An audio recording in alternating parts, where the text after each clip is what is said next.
So now you understand how to read the individual squares on the periodic table to find out things about the atoms that make up the elements on the periodic table. In this lesson, we're going to start taking a look at individual characteristics of atoms that you can determine from the information in those element squares.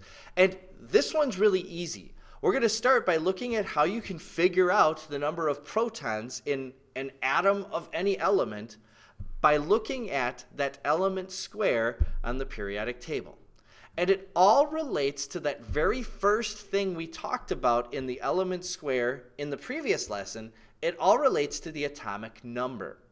In fact, this is the simplest feature of an atom to figure out from the periodic table because the atomic number actually gives you the number of protons. The periodic table was arranged by placing each atom in order based on the number of protons that are in that atom, in such a way that each successive element square that counts up by one more atomic number actually is counting up by one more proton.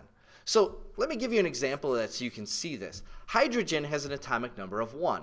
That means that it has 1 proton. Helium, atomic number of 2, has 2 protons.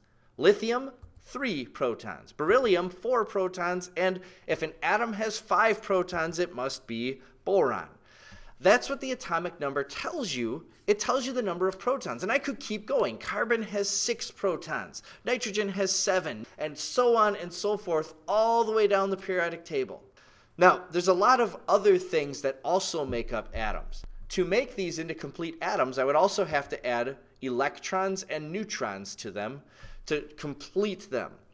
But the atomic number tells you something important about the structure of each of these atoms. The purpose of the atomic number is to tell you the number of protons that each of these different types of atoms has.